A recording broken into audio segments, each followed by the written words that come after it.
2 years ago, James checked out version 1 of the Govee AI Sync Box. Well, they're back again sponsoring this video for us to check out Gen 2. They make one that's compatible with their TV as well, but we're gonna check out the PC one.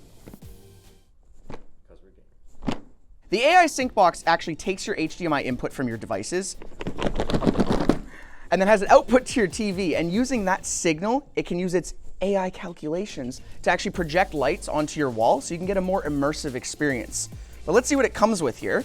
Paper, quick start guide, which is more paper. Oh, this is the sync box itself. Oh, wow. It's got 4 HDMI inputs and 1 out. That's actually 1 more than last year's model. And these HDMI inputs are actually 2.1 as well, meaning you can go all the way up to 8K 60, which you probably won't do because you don't have an 8K TV. But that means you can do 4K 144, which is fantastic for gaming. And 1440p at 240.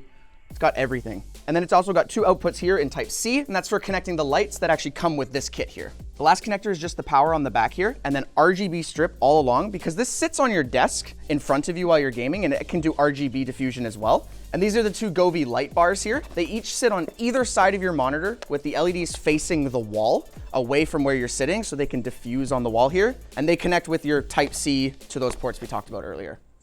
Got some nice sleeved HDMI cables.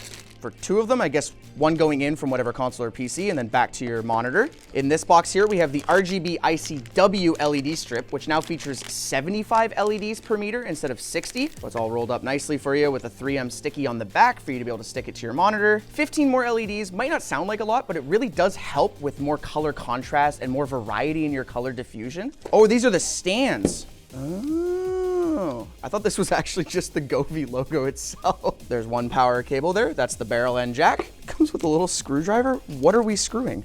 3M sticky pads. This is for the light strips for sticking behind your monitor or on your TV cabinet, whatever. That's a very big bag for 6 screws. These towers are also RGB ICW, meaning they added a white LED over last year, which helps with brightness, color accuracy, diffusion. Again, overall, these RGB lights are better than last year's. We're gonna go install our RGB strip on the back of our monitor really quick. Where did I put the mic clips? Oh, there they are. Looks like we have some clips left over from our last Govee video. That might make this very easy to mount then.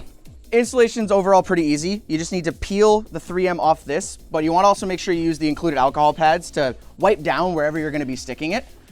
In our case, around the clip area, along the sides here. They have actually short sides on the LED, which go on the short side of your monitor, and then the long side, so it actually is kind of hard to mess it up. This kit's compatible with the 27 to 34 inch gaming monitors, and then the TV one ranges from 55 all the way up to 85, depending on which kit you buy. Using some of the clips to hold the corners down, just so they're out of the way, but it was a pretty quick install overall. We unfortunately have this open cap in our monitor, which caused it to kind of do this woo-woo motion. It still sticks very well. It's gonna be totally fine once we actually get the LEDs on. I have to swap out our display port cable for the included HDMI ones. This one goes from our GPU into the in on the Govee box, which again, this features 4 HDMI ins, so you could use it as an HDMI switcher, which is pretty cool. It's not even advertised for that, but hey, why not? The USB from the strips here going into this output, and then the HDMI from the monitor is going into the HDMI output. And then our towers are already plugged in as well. Are they labeled left and right? They're labeled G for go wherever the hell you want. Oh, there we go. Okay, so the 2 buttons on the side here, this back one is for power. This one is to toggle between the 4 HDMI ports. And when you're toggling, each section kind of lights up to let you know which one you're in. So 1, 2, 3, or 4. Took a little bit to figure that out, but we're here with our computer connected.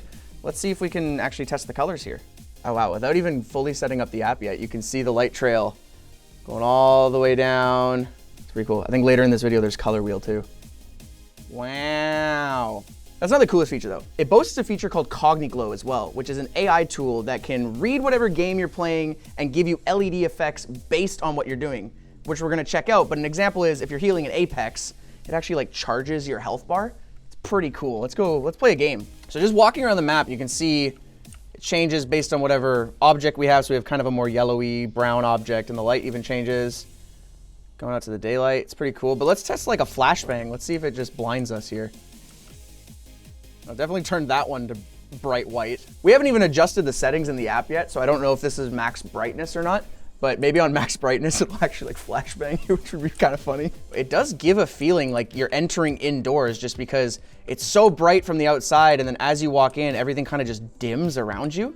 And the good news is if you already have some Govee lights set up, you could actually pair it with this box already using their AI Dream View, which allows you to maybe sync all of them together, increasing your ambience, the environment around you as you walk in, it all dims, or flashbang yourself. We didn't pair this LED just because we wanted to test the kit that it comes with. And it's already pretty good, even on this blue wall, which is probably like the worst case scenario. So our brightness was actually at 100%, which is fine, but you can also adjust relative brightness, so you could just have the bars go brighter than the backlight or vice versa. But there's a saturation slider here. I'm gonna crank that up to 100%. Is it different? Okay, in person, it's very subtle. Oh, wow. That's way more noticeable when it's already very dark and then you flashbang. That's pretty cool. I could imagine like having a full room of this. It'd be pretty funny if somehow like you're playing a game and actually just go blind. There's one effect I think in League where you get like a double kill and then a triple kill and even a pentakill, the lights will change. I'm not that good to test that one, but it's those kind of features that the AI box really shines through for in-game events to help increase your immersion. Some other Myst stuff, it's compatible with smart home features with Matter support, VRR, as well as auto low latency mode. And overall, I think it does really help to the immersion of whatever you're either watching or you're playing. For $280, the PC kit, including the 2 lamps, the LED strips, the 4-in-1 HDMI box, which doubles as an HDMI splitter, it's a pretty compelling offer to help increase your immersion in your game or your movies. And the TV kit actually starts at $240, so if you just want to increase your movie watching or your couch console games, I think it's kind of a fine offer to have, and it looks sleek too. But let us know what you guys think down below. Thanks Govee again for sponsoring this video. Maybe go check out the first version that James did almost 2 years ago, so that way you can see some of the differences.